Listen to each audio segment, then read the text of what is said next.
Bom dia, boa tarde, boa noite. Que bom que vocês estão aqui conosco. Começamos mais um podcast Castelo Forte. Hoje estamos com o nosso sensei. Como que é? Sensei da casa. Sensei.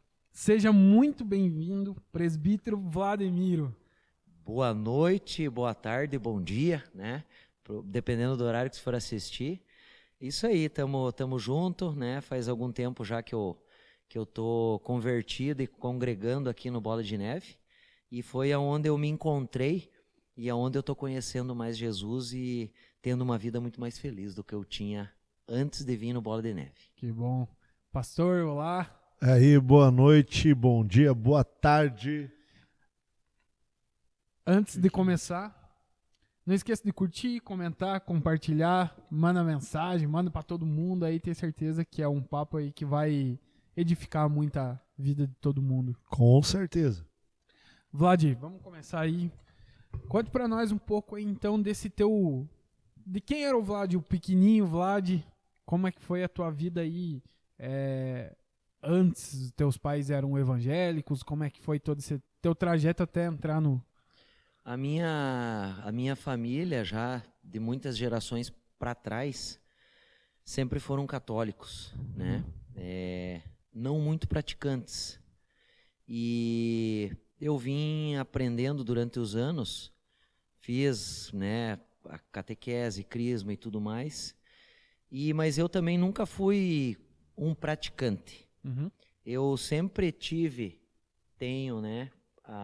fé, orei, conversava com Deus, mas assim, eu não conhecia Jesus como um pai. Eu não entendia essa paternidade. Sim. Eu tinha o meu pai biológico como um pai, respeitava, tinha medo, mas a Jesus mesmo, eu fui aprender a reconhecer essa paternidade e entender o que ele queria de mim e o que eu podia fazer para agradá-lo e para me aproximar mais dele. Desses 7 anos aí, 8 anos eu vou completar esse ano que eu vim para o Bola de Neve. Nós frequentamos uma outra igreja evangélica antes de vir para cá, outra denominação por algum tempo. Na verdade, eu também pratiquei o espiritualismo por um tempo, mas nenhuma delas me revelou Jesus como eu conheço hoje, né? Da forma como eu fui aprendendo. Eu tive que aprender muitas coisas pela dor e por obediência, né, pastor? Onde a tua fé não te leva, a tua obediência vai te levar. Então eu tive que quebrar vários paradigmas, várias barreiras, várias algemas, cadeias e crenças que eu acreditava que eram boas para mim. Sim. Mas não estavam alicerçadas na palavra de Deus. Então, tudo que eu achava que era bom ou que ia fazer algum efeito na minha vida espiritual, nada disso funcionou, porque eu não entendia, não tinha essa... É engraçado, né, Vlad, porque a partir do momento que você entra e você tá na presença de Cristo, você começa a ser confrontado com coisas que a gente faz do dia a dia que às vezes a gente acha que é tão normal e aquilo é tão ruim, você tá trazendo maldição pra tua vida e você não faz, às vezes, nem ideia, né, cara? Mas a partir do momento que você tá aqui dentro e você segue, você escuta a palavra, você lê a palavra, cara, você começa a encontrar um monte de coisa, né, cara? Que você faz assim e você fala, ou falar palavrão. Meu, pra mim sempre foi uma coisa normal, sabe?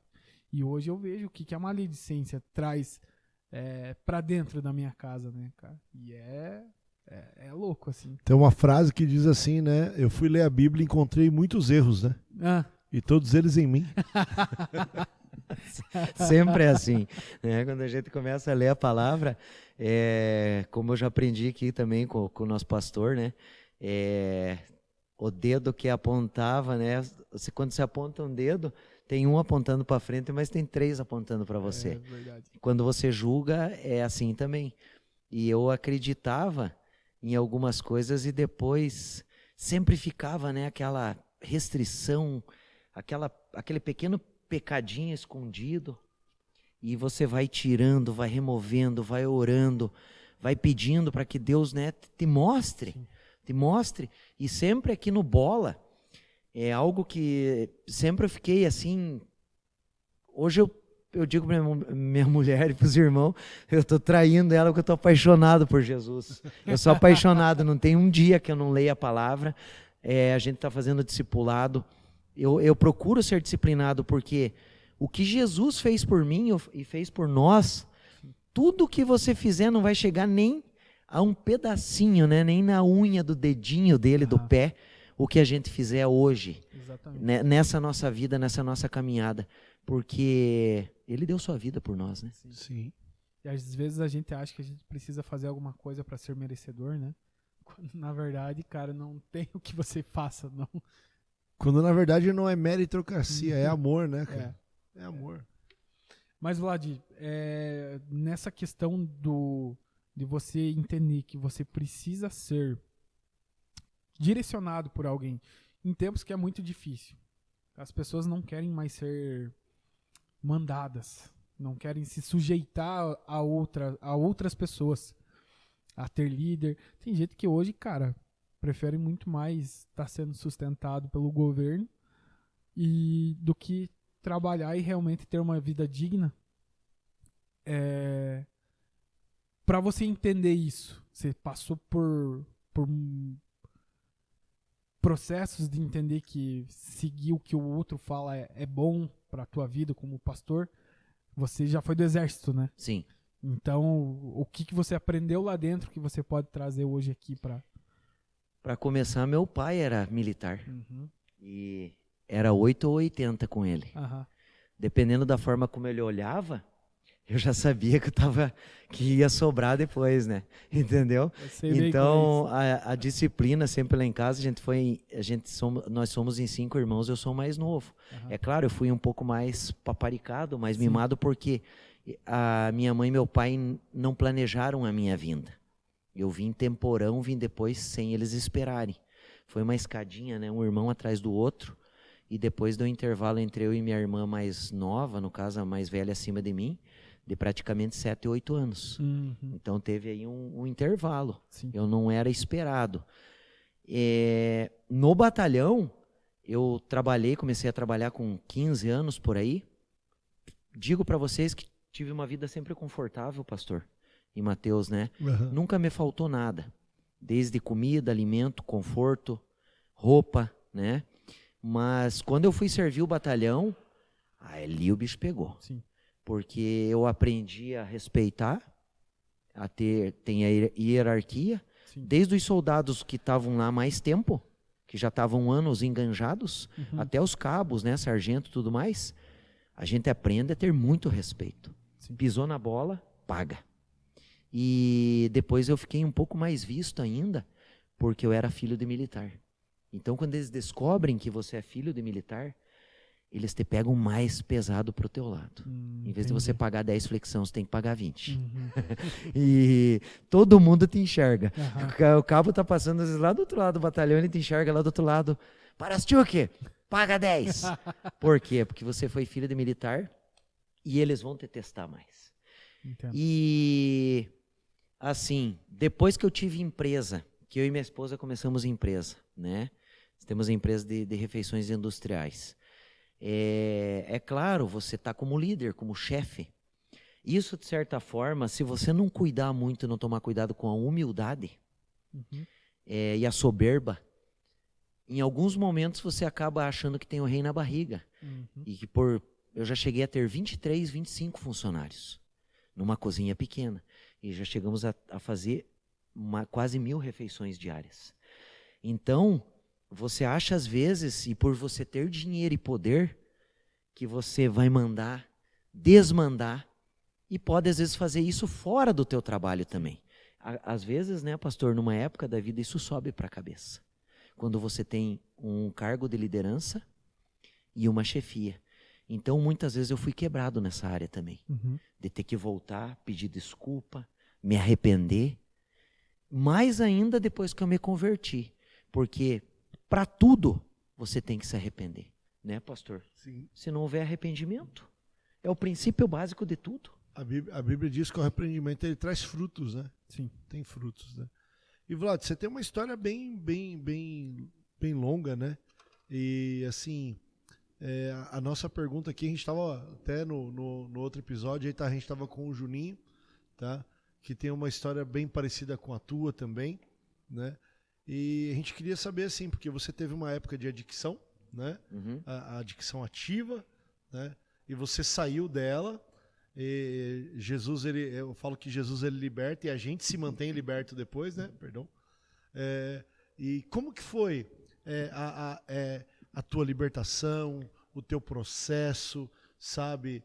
E como que você faz hoje para se manter limpo? Você veja, um cara que foi criado numa família boa, né? Me deram princípios. Eu sempre fui envolvido com esporte. E numa época da minha vida, ali com meus 15, 16 anos, eu consegui resistir na minha rodinha de amizades, né? Eu e outro amigo conseguimos, os outros amigos já tinham entrado no mundo das drogas, da bebida. A bebida também é droga, para quem não entende. O álcool é uma das piores drogas que existe. E por fim, acabei entrando. E não foi 1, não foi 2, não foi 3, foram 18 anos de adicção ativa. Aonde eu não aceitava que eu era um adicto, que eu tinha uma doença, e fui forçado, entre aspas, né? Na verdade, Deus, né? Uhum. Deus, ele arma as situações, ele coloca pessoas, ele tira. E quando você está no mundo das drogas, não há outra, senão o inferno. Uhum. E Satanás e seus anjos dominando a sua vida. E você pode dizer que não. Quem está assistindo, né, famílias que tem pessoas que já estão no vício do álcool, da maconha, seja droga leve ou seja droga pesada, é inferno puro. Uhum. Né? É inferno porque você está se contaminando com algo que você é contra a palavra de Deus, é algo que vai te poluir espiritualmente e fisicamente. Com certeza. E eu durante 18 anos fiquei nesse mundo. Abandonei durante muitos anos o esporte, quase perdi minha família e fui quase que obrigado, quando eu tive as minhas últimas recaídas, eu consegui ficar um tempo limpo. Tentei, por vontade própria, sair do mundo das drogas, não consegui, recaí de novo. E lá com os meus quase 32 anos, eu fui convidado a me retirar de casa, ou ir por uma clínica, ou ir para a rua. Muitas famílias hoje, quem está me assistindo, de repente nos assistindo nesse podcast, pode de repente estar pensando assim: o meu pai, o meu irmão fuma maconha há não sei quantos anos, um dia ele vai parar. Bebe há 5 anos, quase todos os dias. Se prepare que você pode estar dentro de casa já com uma pessoa viciada, ou um adicto da ativa.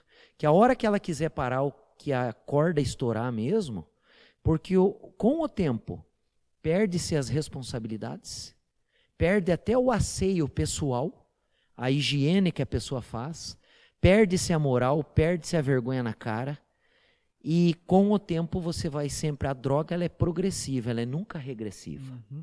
Você começa usando um baseado por dia, você vai usar daqui a um tempo 2, 3, é difícil o viciado que fuma meio baseado e vou fumar daqui uma semana meio baseado de novo. Uhum. Não existe. Ele vai querer fumar todo dia mais. Ele toma uma latinha de cerveja hoje, amanhã ele toma 2, 3, 4, e que nem eu, no meu caso, destampava uma latinha e tinha que tomar uma grade, né? um fardinho de cerveja ou um engradado de garrafa. Sim. E de repente eu já estava partindo para as bebidas mais fortes, as destiladas. Com isso, a minha vida foi se desregrando, foi se arrebentando em todos os lados. E a minha esposa já não me aguentava mais, eu era um cara chato. Não era agressivo às vezes com palavras. Não agressivo de agredir alguém fisicamente. Mas eu era agressivo espiritualmente, com palavras, com gestos e com as minhas atitudes. E isso me afastou de pessoas boas. Sim. E a gente vai se afastando de pessoas boas. E eu tive que passar por um longo tratamento numa clínica de recuperação, né? Numa fundação, sim, que foi a Fundação Irmão, onde eu muito fui ajudado. me ajudou muito na minha recuperação e entendi que eu tinha uma doença. E essa doença, ela é principalmente espiritual. Por quê? Você carrega atrás de você, né? Claro. Espíritos imundos,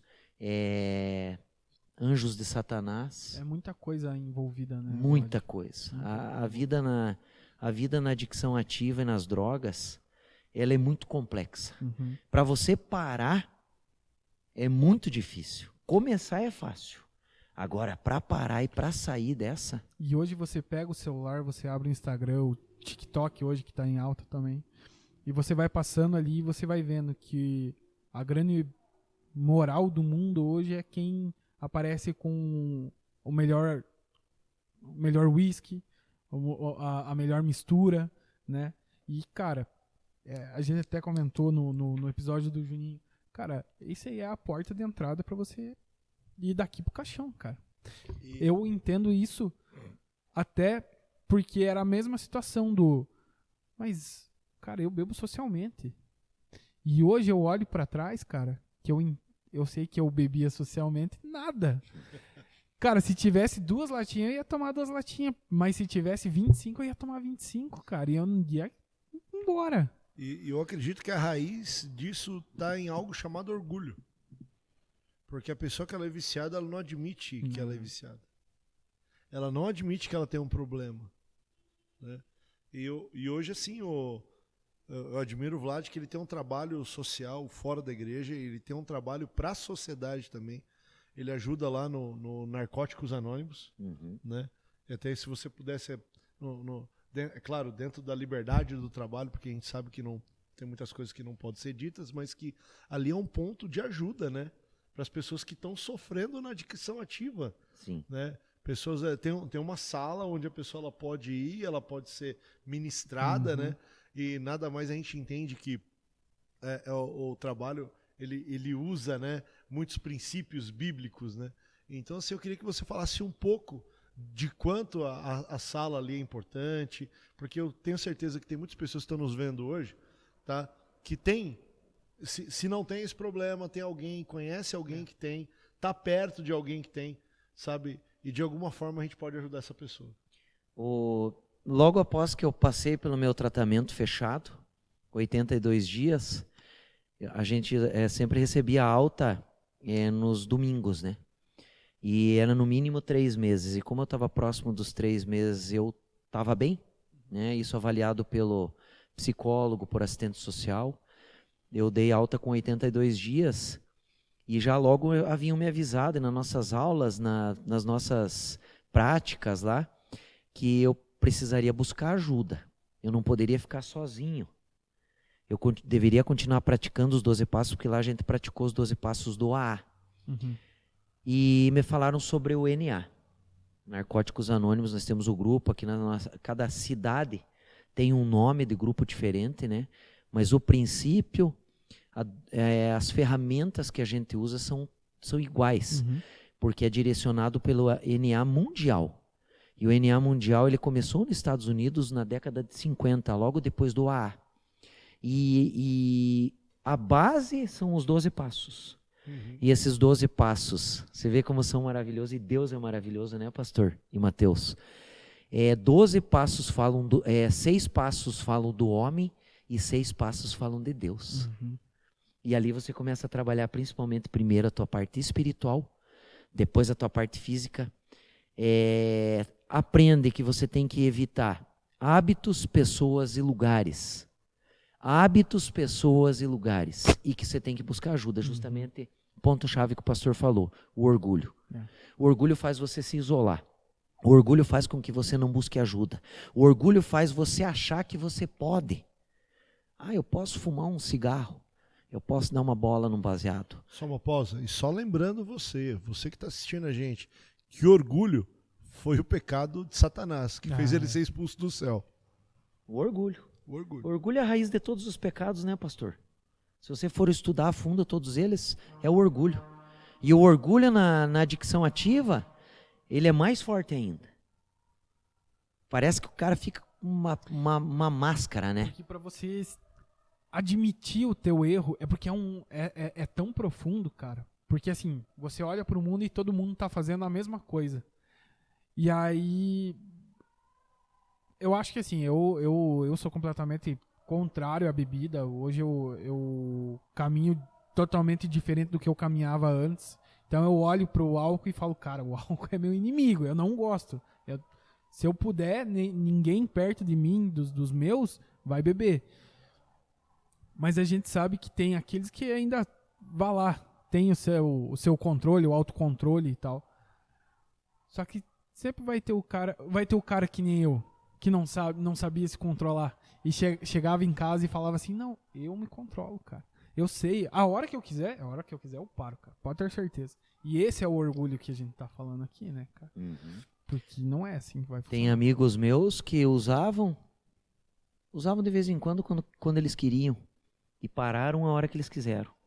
Agora, quem tem predisposição genética e também vem a questão espiritual, na minha família eu tenho pessoas que já foram adictas, ou são adictas, né? Hereditariedade. Meu avô era alcoólatra. Meu pai passou por um processo de alcoolismo. E eu também passei. Maldições hereditárias. Exatamente. Esse é um papo muito importante, porque... Pode falar, pastor. Não. Pode continuar o teu raciocínio. Porque, assim, o quanto que é importante a gente entender a história da nossa família. Tudo aquilo que o meu pai passou, o meu avô passou, o meu bisavô passou. Porque, às vezes, eu tô lutando uma luta que começou lá atrás e você tá querendo resolver simplesmente aqui sem entender o que tá passando. Porque, cara... até no... Como que é? Ano passado teve o Cura e Libertação, e quando foi falado sobre isso, cara, eu falei, caramba, cara, isso aqui é chave demais, né? Você olhar aquilo e você falar, cara, isso aqui vai estar destrancando. A gente teve situações ali no dia do cura, principalmente nesse dia. Eu só não vou comentar porque foi com a Fer, eu não sei se ela gostaria que eu comentasse ou não, mas o quanto que isso realmente pode dominar a tua vida, né? E assim, você vê, a gente pega a história do Juninho, né? Do outro episódio, e ele teve uma família disfuncional. Você vê a história do Vlad com uma família que, é um exemplo ali, modelo e tal, e, mas você vê algo que é bem interessante que liga as duas histórias. O pai do Juninho lançou uma palavra de maldição sobre ele. Sabe? Aí você vê uma questão da maldição hereditária, né? Não, porque um bebia, o outro bebia, e isso vai sendo uma bola de neve do mal, né? Sim. Uma bola de neve do mal. Vai crescendo e aumentando. Alcançando aonde não tinha que... Tocando aquilo que não tinha que ser tocado, né? Então, assim, é muito importante o papel da família, né? O papel do pai, do sacerdócio dentro do lar, sabe? Porque às vezes, assim, a gente fala tanto de família disfuncional, mas tem uma família que ela tá funcional, mas um pai que tá todos os dias dentro de casa, mas ele não tá presente, ele tá ausente. Um pai que podia estar ensinando seu filho e não está ensinando seu filho, cuidando do seu filho e não... eu acho que eu falei em um dos episódios que tinha um ditado na década de 90 em São Paulo, uma frase que era propaganda na televisão: cuide do seu filho para que um traficante não o adote. Sabe? Então ele estava falando isso para os pais dentro de casa. Eu entendo hoje esse recado como, viu, você que é sacerdote dentro da sua casa, cuide dos seus filhos. Ensine-os, proteja-os, guarde-os, né? E o quanto que isso vai a fundo, né? Porque assim, hoje é muito fácil você dar um presente aqui e tal. Uma vez eu escutei alguém falando assim, quando você dá uma bicicleta pro teu filho, ele se sente presenteado. Só que quando você sai andar de bicicleta com ele no final de semana, ele se sente celebrado. Porque é muito fácil você comprar a bicicleta. Agora, você tirar um tempo do teu sábado, do teu domingo, para sair e dar uma volta, aí já começa a ficar difícil. A corda já começa a esticar um pouco mais. Então, eu não sou pai ainda, né? Mas são coisas assim que eu vou escutando pra gente estar atento pra não errar lá na frente também. E olha como é legal essa questão da hereditariedade e as maldições, porque quando eu passei pelo tratamento, o meu pai falou assim pra mim, eles me chamam em casa de Júnior, né? Uhum. Júnior, eu nunca mais vou beber. E ele nunca mais bebeu. Glória Meu a pai Deus. já partiu dessa, né? Já Sim. tá na glória. Vai fazer 5 anos. E eu já tenho 13, vou fazer ano que vem já 14 anos de recuperação, completamente limpo. E o meu pai olhou pra mim, quando eu saí do tratamento, ele falou, eu não vou beber mais por causa de você. E ele foi dessa pra outra e limpo. E ele Amém. também não bebeu. E ele Bom. bebia muito. Meu Sim. pai uma vez me falou, eu acho, Júnior, que eu sou alcoólatra também. Ele admitiu. Aham. Porque ele ia nas reuniões do NA depois, a participação da família. É muito legal. No grupo de Narcóticos Anônimos tem uma vez na semana que é a reunião para a família, que é toda segunda-feira às 19h30, às 21h30 a reunião. Ali na sala, na Catedral de União da Vitória. Uhum. Porém, não tem ligação religiosa com nenhuma igreja, nada. O NA é totalmente autossustentável, cada uma segunda-feira coordena a reunião. E é muito legal a prática dos 12 passos porque transforma o nosso caráter também. Foi ali que eu quebrei também grande parte desse meu orgulho que tinha. Uhum. Dessa minha soberba, de eu achar que eu podia usar, que eu ia parar a hora que eu quisesse. Comecei a entender essas questões de família também. No NA foi o início ali da minha recuperação, né? Uhum. E daí depois eu vim me fortalecer mais ainda na igreja para entender o lado espiritual. E quando a gente começa a entender tudo isso, aí a gente vê que não é tão fácil assim. Não. Por isso que muitas pessoas entram, não saem, acabam aí com a sua vida, né? Eu vejo companheiros, amigos meus, que estão infelizmente assim com o pé na cova. Sim. Porque estão acabados pela droga. A nossa sociedade está acabada pela droga. E dentro mesmo do NA, né, existe orientação que se você tratar a tua espiritualidade, né, se você tratar o teu relacionamento com Deus, você já tem aí um bom passo dado para a tua recuperação. Então, eu entendo, isso me faz entender que a questão não é só física. A questão ela é espiritual, Sim. sabe? Então, a pessoa, quando ela está na adicção, tudo, existe uma influência do inferno sobre a vida dela, sabe? Não só a questão de palavras de maldição, não só a questão de uma maldição hereditária e tal, mas existe uma influência ativa do inferno sobre a vida da pessoa. Sim. Porque, a pessoa que está nesse mundo, ela vive um verdadeiro inferno. Ela vive um verdadeiro inferno. Até a partir do momento que ela admite que ela tem um problema, que ela precisa de ajuda, e ela busca a libertação. Sim. Exato, pastor. É por isso que também a gente vê tanta gente luta, parece que a pessoa está tá algemada, né? Acorrentada. Adicto, para você ter uma ideia, em latim, significa escravo de. Uhum. Você vê como a parte espiritual amarra a pessoa, Sim. tranca a pessoa. E tem pessoas que parece que você fala, tentam, passam por inúmeros tratamentos. Eu, graças a Deus, graças ao Papai do Céu, eu passei só por um, espero não passar por mais nenhum, eu me cuido, corro atrás. Hoje eu não frequento tanto o NA, né? Eu já ajudei muito, eu já tive encargos dentro do Narcóticos Anônimos, que tem tesoureiro, tem secretário, tem RSG, que é representante de grupo. Existe tudo uma hierarquia. Uma estrutura, né? Uma estrutura e uma hierarquia. Mas não existe um líder, justamente por causa do orgulho. Não existe um líder. Você vê como foi. Eu escutei uma vez um irmão colocar no estudo dos 12 Passos em Curitiba, o cara falar: o livro de Narcóticos Anônimos foi mais um livro feito pelo poder superior, que foi feito por Deus. Foi Deus, porque eu vejo ali, eu já li várias vezes ele. E tem várias literaturas dentro do NA. Eu vejo que o NA foi mais uma obra de Deus. Foi feito assim, esse aqui eu vou fazer para os malucos. Esse aqui eu vou fazer para os caras que estão afundados, que conheceram a droga. Porque a droga, na verdade, leva a vários outros pecados. Sim, claro. Né, pastor?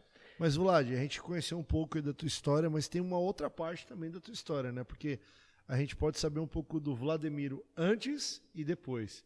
Porque daí depois tem um projeto social que surge, você, hoje, né, faixa preta de karatê, sensei, tem um dojo na cidade.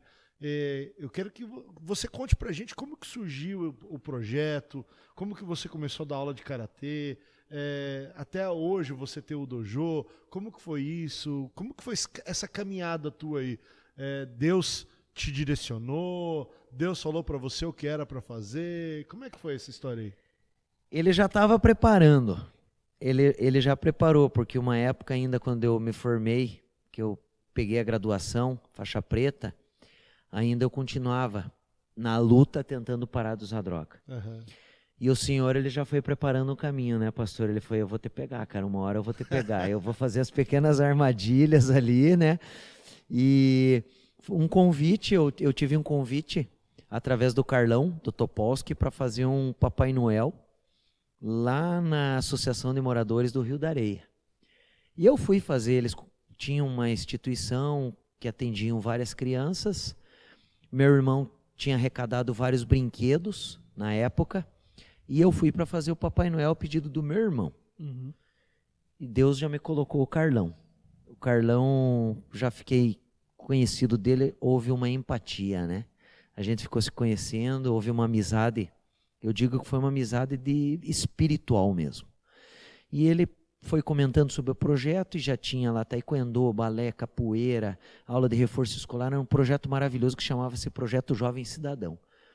E eu tinha me formado em 2006, faixa preta, e estava deslizando ali aqueles 2 anos, né, até 2008, quando eu fui fazer o Papai Noel.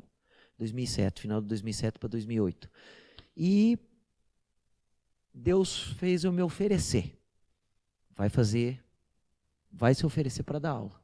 Carlão, posso vir dar aula uma vez na semana aí de karatê, voluntário? Pode vir. E ali a gente começou. Uhum. E na época eu ainda treinava na Associação Iguaçu, que era do nosso antigo sensei Renato. Ele tinha também alguns alunos de baixa renda, projeto social. E eu comecei a levar os meus alunos, depois de algum tempo, a participar dos campeonatos estaduais por Santa Catarina. E a gente começou a ir, levar os alunos, e dando aula. Daí eu comecei a dar aula 2 vezes na semana, perto de campeonato 3 vezes na semana. Começamos a fazer arrecadações, rifas, pastelada para comprar material, porque todos os esportes têm um custo. Uhum. E a gente foi comprando os kimonos e tal, né, para poder levar essas crianças. Sem kimono, sem material, não participa de campeonato. Se não pagar taxa, não participa de campeonato. Uhum. E a gente foi se envolvendo nesse projeto social. E dali uns 2, 3 anos participando de campeonatos estaduais, já começaram a vir os frutos, né? Você planta hoje e tem a semente depois com calma. E o karatê é um esporte a longo prazo. Na verdade, todos os esportes são. Muitos atletas não são formados porque não têm base e não conseguem entrar em rendimento. E depois em alto rendimento, quer virar um atleta profissional. Porque tem que ter muita calma, paciência, perseverança e muito trabalho. Tudo tem que ter trabalho, né? Porque é com calma, né, Vlad? Não é amanhã. Não é amanhã, mas eu sempre tive dentro de mim, na minha família. O meu pai já fez muita caridade e ajuda ao próximo. O meu irmão, segundo mais velho, o Sérgio, já tinha feito e faz até hoje assistência social. Isso já está também na parte espiritual da nossa família. E no sangue também, né? Porque quando você ajuda o próximo, você é ajudado. E quando eu comecei a fazer isso, eu fiz e comecei a fazer para Deus. Uhum. Eu comecei a fazer para o Papai do Céu. E eu prometi para ele que eu poderia partir dessa para outra, mas alguém ia continuar no nosso projeto social. Era algo que eu fiz que não era projeto. Projeto, você tem um período e depois acaba. Uhum. A associação de karatê hoje, ela vai ter que dar continuidade. Se um dia eu parar, se um dia eu for embora, se um dia houver algo comigo que eu não puder dar aula, alguém vai ter que continuar no meu lugar. Eu tenho que deixar discípulos. É um movimento, não é um movimento. É um movimento. Então eu tenho que deixar discípulos preparados para fazer o que eu faço hoje. Sim. Enfim, o projeto está aí há 15 anos, mas ele é alicerçado por Deus. Jesus está no comando de tudo, né, pastor? Sim. Alguns momentos eu até troquei. Eu colocava até o karatê, assim como às vezes eu coloquei o NA em primeiro lugar na minha vida. Hoje eu entendo que me ajudou. Porque antes eu conhecia o NA de uma forma espiritual e me dedicava muito, não faltava uma reunião e encontros. Mas eu coloquei até no lugar de Jesus. O NA, o karatê. Mas hoje eu mudei, por quê? Através do Bola de Neve, através dos direcionamentos que eu tive aqui, eu entendi que o meu trabalho social, e eu trabalho com o karatê, eu trabalho com recuperação, o trabalho da assistência social, ele tem que ficar ele é em segundo lugar. Sim. Primeiro hoje é Deus. Deus é a base, eu converso muito com Ele e eu peço sempre nas minhas orações, Senhor, o dia que por algum motivo eu colocar alguma coisa que seja no teu lugar, para tomar o teu lugar, o Senhor me corrija, seja pelo pastor, seja pela tua palavra, seja por alguém me dando uma palavra, uma mensagem, que eu nunca tome o teu lugar através. Então, essa assistência social, hoje junto com a igreja, com Bola de Neve, com o braço que a gente tem, né? Sim. Cara, a gente tem uma estrutura, mas eu tive que ter muita calma, trabalhar. Hoje eu entendo por que eu me formei em administração de empresas. Ouvi muito não? Muito não, pastor. Nossa, eu ouvi muitos não, ouço até hoje. Claro. Mesmo tendo um trabalho transparente, tendo documentações, tendo utilidade pública, sendo conhecido hoje como uma pessoa recuperada, né, da sociedade ou do inferno que eu andei, você ainda recebe muitos nãos e muitas... A gente vê desconfianças das pessoas, né? Sim. Porque muitos não querem ajudar, mas também não querem conhecer. Vlad, mas esse projeto já há 15 anos, né? 15. Fala de alguns dos resultados que tem tido, campeões aí, a que níveis você já, assim, Deus te usou, né? Porque você é um instrumento para a vida dessas crianças aí. E que níveis já chegaram a ter atletas, a formarem atletas ali dentro do dojo? Eu sempre tive a ambição, assim, minha, né? Uma ambição boa. Na parte esportiva, porque eu joguei futebol, eu joguei na seleção de União da Vitória, eu joguei na seleção de Porto União, futsal, joguei futebol de campo durante muitos anos com o karatê junto. Fui campeão estadual quando eu era novinho e eu sempre tive dentro de mim essa competitividade, né? A parte esportiva. Sim. E quando eu comecei a levar os meus atletas, começaram campeões municipais, daí a gente fez alguns campeões estaduais alguns anos atrás, lá no início, 2008, 2009, 2010, 2011, 2012, todos os anos a gente fez algum campeão estadual. E alguma federação estadual que a gente participava. Consequentemente, a gente conseguiu, em 2010, 2011, no Campeonato Brasileiro, que era da Federação da Interestilos, era uma federação grande. Sim. Ela é uma federação de segunda linha, mas ela é grande. A gente fez 2 campeões estaduais. Uma menina e um menino que tinham seus 14 e 15 anos, eram juvenis. Foram campeões brasileiros de karatê. Logo após, a gente conseguiu fazer mais um campeão brasileiro. Mais um campeão estadual. Teve um campeonato mundial organizado por essa federação em Foz do Iguaçu. Veio alguns atletas da Inglaterra, veio atletas da Argentina, da Venezuela, do Equador, da Rússia. E nós tivemos 2 atletas nossos, um era criança na época e um era jovem. 2 terceiros colocados no campeonato mundial. E agora, ano passado, com toda a estrutura que a gente tem, com a ajuda da prefeitura, com a busca de patrocinadores, a gente conseguiu ano passado fazer uma campeã brasileira, com 15 anos, uma vice-campeã e uma terceira colocado. Não sei o que Deus quis nos falar, mas foram todas mulheres. Os homens não conseguiram, a gente levou, no classificatório a gente levou 9 atletas, classificamos 5, 2 meninos e 3 meninas, porque os campeonatos são muito difíceis. A gente tem que passar por uma fase preliminar, classificatória, para poder ir para a final.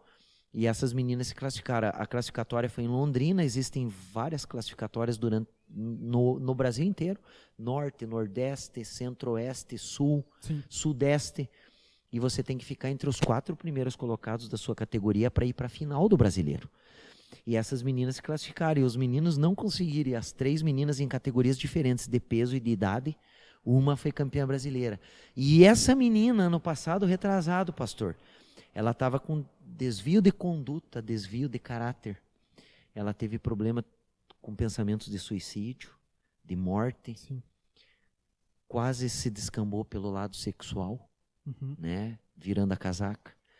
E ela foi trabalhando. Depois de algum tempo, a mãe dela me procurou. A Maria precisa voltar para o karatê. E quando ela voltou, parece que ela se rebelou de tudo isso. Então, hoje você vê. E eu não trabalho só em cima de resultado dos resultados esportivos, da parte de competição. Eu vejo que o karatê faz e o Senhor me usa, que o papai me usa para resgatar essas crianças. É claro, às vezes eu não consigo trazer. Eu falo para o pastor, tenho dificuldade para trazer eles para Jesus. Às vezes eu tenho uma barreira. Sim. Mas às vezes o Senhor usa outras pessoas. E alguns já estão aqui na igreja, já passaram pela igreja, alguns já foram batizados. Então, algo a gente fez para que eles fossem libertos. Sim. E o karatê eu não trabalho para resultado esportivo. É bom, maravilhoso, tenho ajuda da prefeitura através dos resultados e consigo patrocínios. Sim. Essa semana mesmo eu recebi uma mensagem no meu celular. Gostaria de ser um patrocinador. Legal. Depois eu fui entrar, é um advogado. Ele não quer ajudar com finanças, mas ele quer ajudar com assessoria. Legal. E a gente precisa isso para as famílias. E o cara é um advogado renomado aqui da cidade. Um dia talvez vocês saibam quem seja.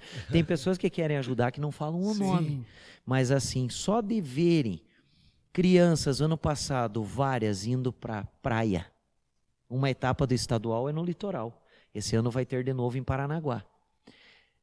Pisando no mar, conhecendo a praia, fazendo uma refeição decente, tendo prato de comida, várias delas ganham cestas básicas que vêm aqui do Bola de Neve.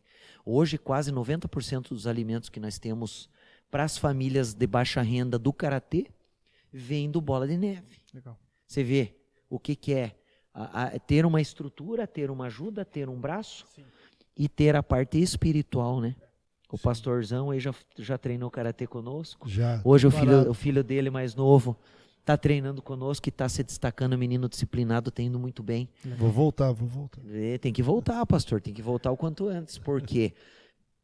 Porque a gente dentro da nossa salvação, uma delas é a parte física. Sim. E a gente sabe, né, pastor, a gente às vezes tem pessoas, eu tenho facilidade porque eu sempre fui um atleta. Né? Durante um tempo me desregrei, andei fazendo coisa errada, mas eu tenho isso comigo e me fortalecer aqui de novo também, porque eu escutei na palavra, o teu corpo é o teu templo.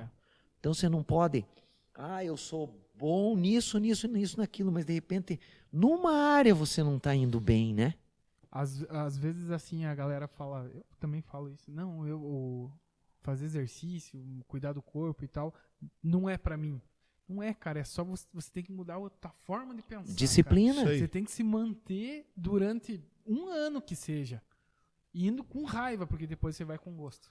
O 1 Coríntios 6,19 fala que o nosso corpo ele é templo do Espírito Santo, né? Sim. O Espírito Santo habita em nós, então a gente tem que cuidar do templo, né? Sim, exatamente, cara, exatamente. Mas assim, o legal, né, Vlad, é que realmente não é só a luta. Não é só ir lá e dar um soco e uns chute e tal.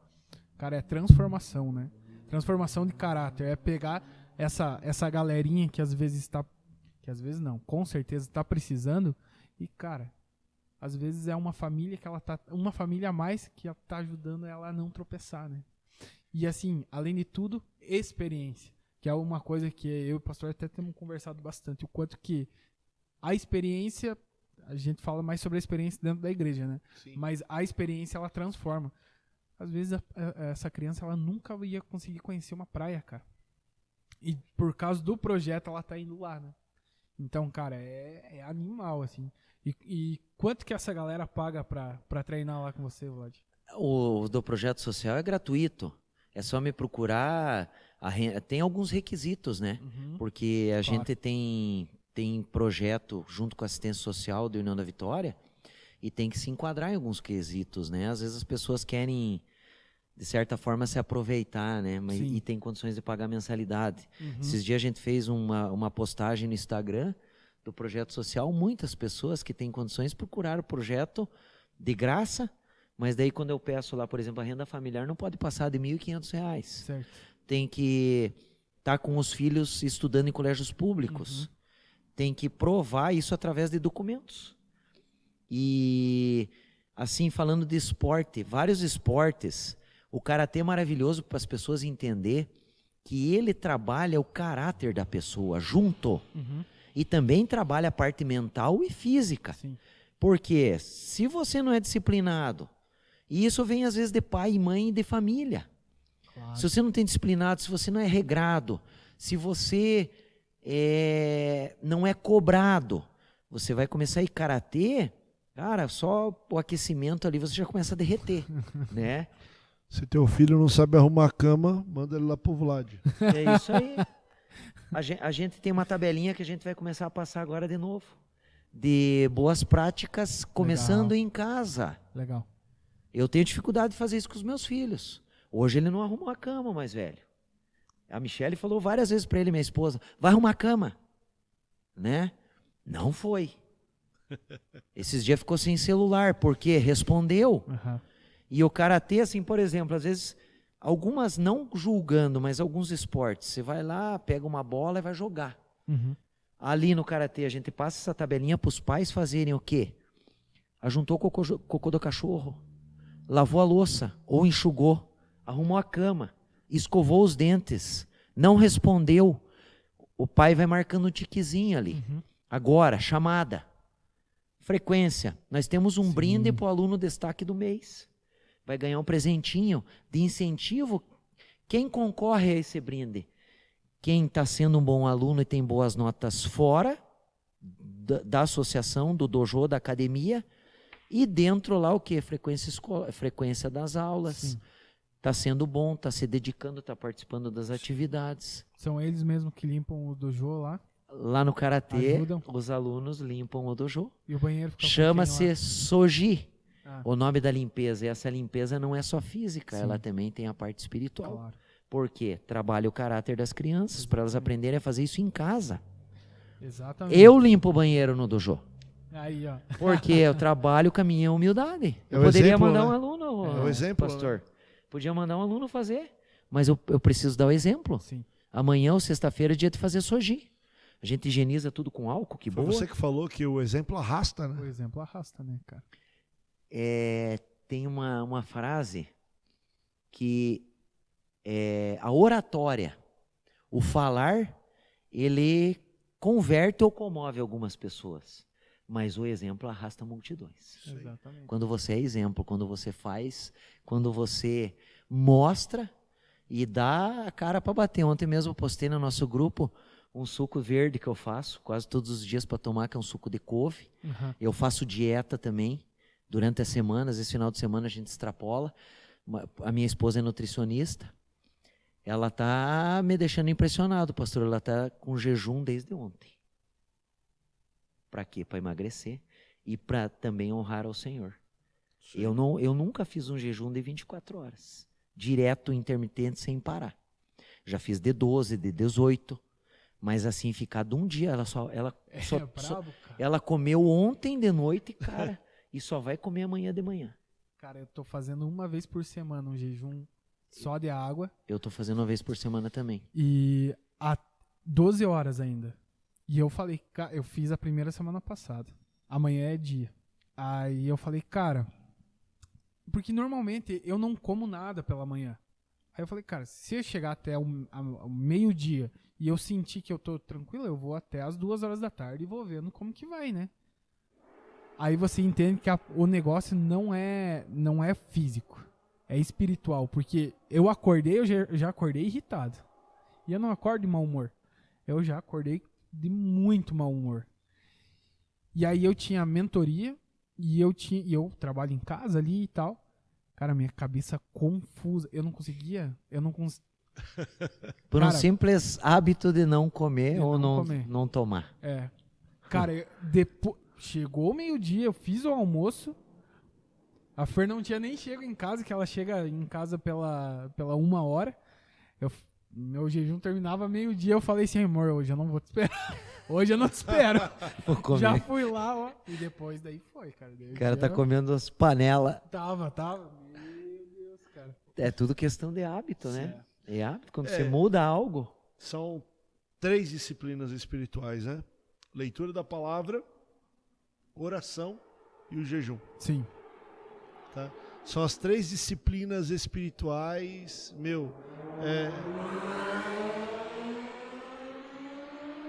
Se você escutou, ore por esse motoqueiro, para que ele compre uma moto com escapamento silencioso. Amém. Então, olha só, são 3 fundamentos básicos, 3 disciplinas básicas espirituais. Oração, leitura da palavra e jejum. E, lembrando e que que não vai mudar Deus. Isso, lembrando que os 3, nenhum dos 3 muda Deus, muda você. Muda você. E é fácil não, quando você já tem o hábito de orar e... Qual o segundo, Leitura pastor? da A palavra. leitura da palavra, né? A leitura da palavra, na verdade, tem que ser o primeiro, né? Oração. E daí, você sempre deixa por último o jejum, né? Sim. Que mexe com o teu físico, É. mexe com as tuas vontades. Tire o café da manhã, se você toma café todos os dias, quando eu faço jejum de café da manhã. Uau. Ah, caramba, como ficou. Aquele café preto, né, nervoso. Matheus? Cara, eu não tomo mais preto porque tava me fazendo mal e tal. E agora eu me acostumei já de novo a tomar com leite. Mas, cara, eu falo pra Fernanda, aquele primeiro cafezinho, não são nem os outros do dia. É o primeiro cafezinho, bem quente, pelando. É o melhor do dia, cara. E o suco verde, eu tava falando, não terminei, verdade. não terminei meu raciocínio. No início era amargo, era ruim de tomar. Agora eu tomo ele com frequência, uma semana sim, uma semana não. Ele é bom pra tudo, né? Sim. E antigamente, descia meio na marra. Hoje em dia tomo como se fosse um suco, porque o nosso paladar, ele se acostuma. Sim. Né? É a mesma coisa, alimento. Uhum. O cara que, né, às vezes não come uma fruta diferente, só como banana. A Michelle, quando essa semana passada, ela fez bastante atendimento, porque dia 15, 14, a gente está indo para Joinville participar do Sul Brasileiro. E eu estou exigindo desses poucos atletas que vão, para eles fazerem dieta também. Porque hoje um atleta, né, mesmo mais novo ou mais velho, hoje as grandes equipes têm nutricionista, psicólogo, assistente social, preparador físico. Sim. E o professor de karatê. Uhum. A gente tem que trabalhar com uma gama, né, de profissionais. Hoje a gente está com a ajuda do UGV, a universidade está fazendo tratamento de fisioterapia. Legal. Vamos começar a psicologia. Já tem a Michelle que ajuda na parte nutricional.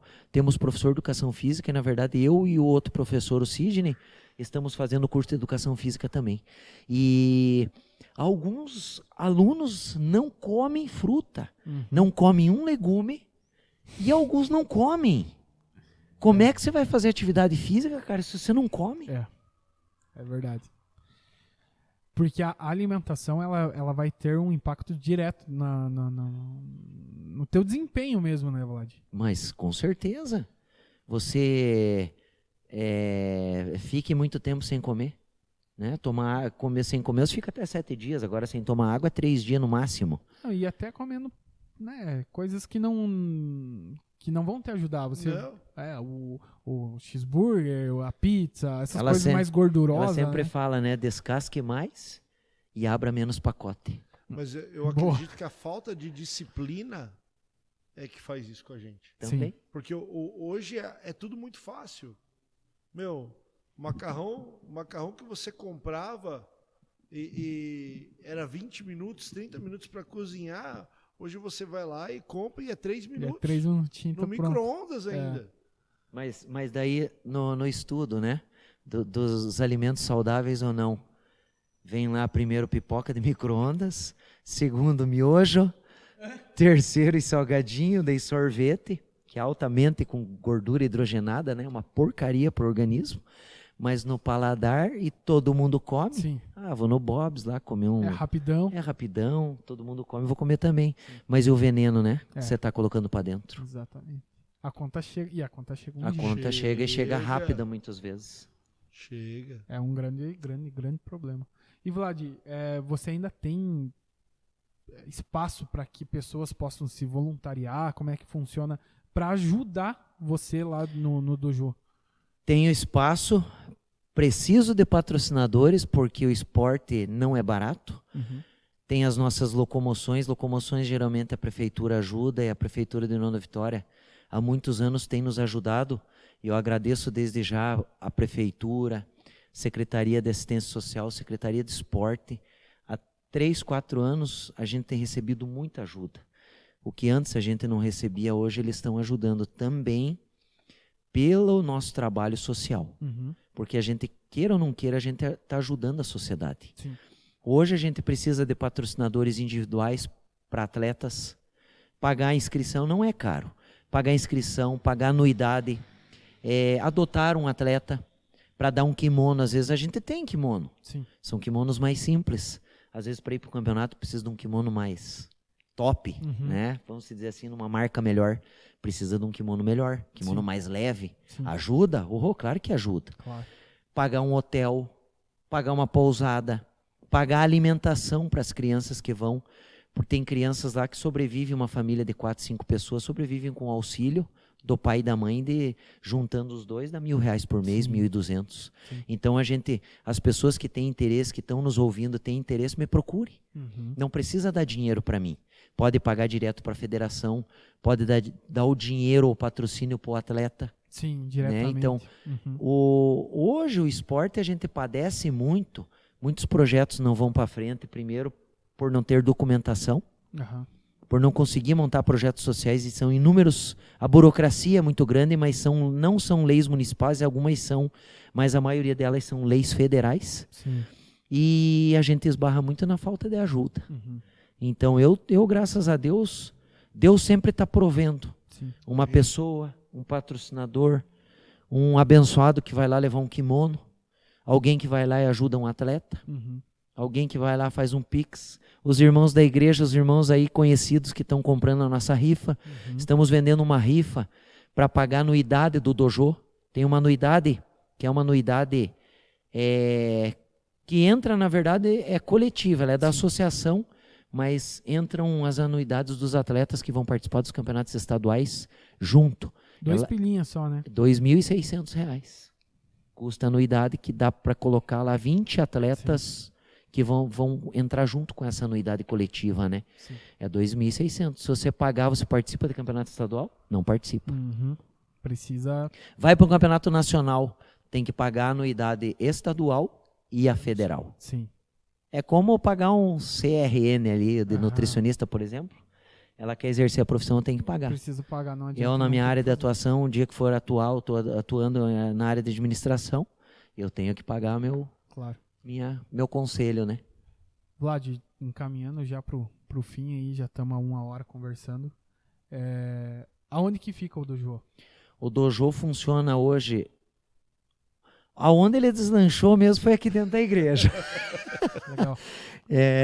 Tivemos outros lugares que a gente treinou, como eu falei, a Associação de Moradores do Rio da Areia, a Associação da Copel. Daí quando eu vim para cá, nós estávamos quase parando com o projeto. E como Deus é bom, galera, tem que acreditar, tem que ter fé, orar. Eu comecei a congregar no Bola, e foi me perguntado onde que estava meu tatame e tal. Eu falei que não, você não vai parar. Eu dei aula 3 anos dentro da igreja, aqui dentro da igreja, e foi aqui que deslanchou, e a gente conseguiu todas as documentações.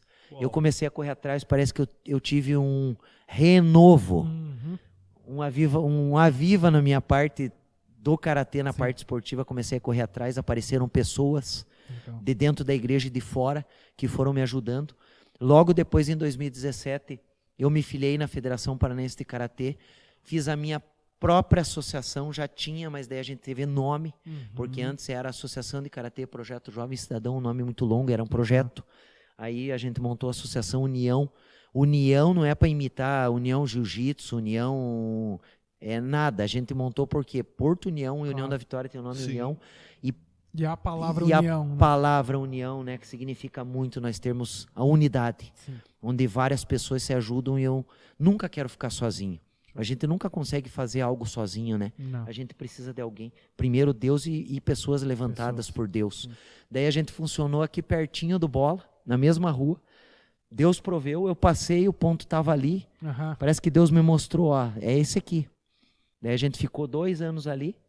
E daí agora a gente mudou para a Rua Expedicionários, número 615, que também é perto aqui da igreja, quase do lado, no bairro Rocio. Acho que, não sei se dá 1 quilômetro, pastor, talvez seja até metros.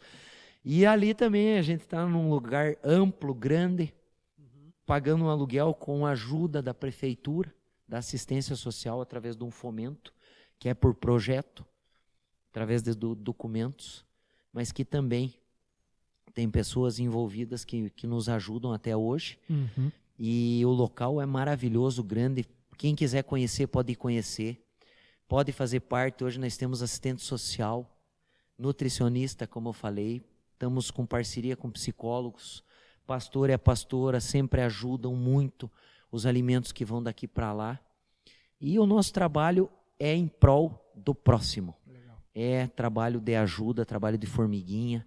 Muitos desistem porque não tem disciplina, muitos não têm apoio da família. Mas assim como alguns desistem, outros são levantados para treinar. Alguns vêm, são convertidos, batizados, têm o seu primeiro relacionamento com Jesus, servem a casa, casa do Marlon. Hoje tem outros meninos aí vindo também, começando a vir.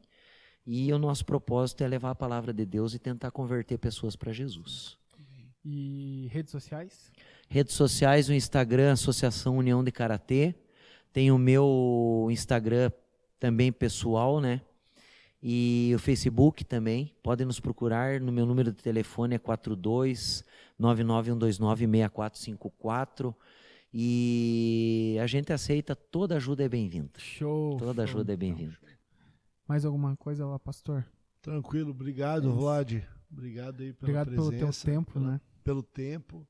E que Deus continue abençoando o trabalho. Amém. Eu que agradeço, pastor. Eu agradeço sempre a cobertura espiritual que vocês nos dão, a oração, os direcionamentos. Hoje eu digo que tenho o coração aberto. Antes eu tinha o coração um pouco de pedra. E através do esporte, através das ferramentas que nós temos através do esporte, muitas pessoas são tocadas. Glória a Deus. É incrível e maravilhoso o que Jesus faz e o que Ele move. Às vezes essa semana mesmo, eu fui convidado ontem para ser o vice-coordenador de seleções da Federação Paranaense de Karatê. Legal. E também como um dos líderes para ensinar os outros professores e associações que precisam. Já montei material, né, e faço uma mentoria dessa. Custa caro. Hoje a gente está fazendo de graça, mas é um projeto futuro meu para fazer mentorias para associações, clubes conseguirem dinheiro público através do utilidade pública estadual, e conseguir montar essas documentações, gerir, administrar, para como conseguir chegar. E tem muito dinheiro público que volta porque não tem projeto. Lembrando, né, que isso daí faz com que a organização ou a associação ela seja uma associação relevante na sociedade da cidade onde ela está. Né? É como se você subisse um degrau, e utilidade pública é algo que é aprovado por lei municipal, pela Câmara de Vereadores, e que te dá respaldo. Por quê? É algo que você faz para a sociedade. Utilidade pública, né? Sim. Você utiliza algo para o público, para a sociedade em geral. Eu agradeço a oportunidade, agradeço a Deus, que Deus abençoe a todos vocês, né? Que vocês possam cada dia mais, em primeiro lugar, estar buscando a Jesus, com fome, né? Muita fome. Muita fome. Galera, obrigado. Obrigado, pastor. Forte abraço. Tamo junto. Obrigado, Vlad. Aleluia. Comente, compartilha, curta e Jesus vive, hein? Valeu. Amém.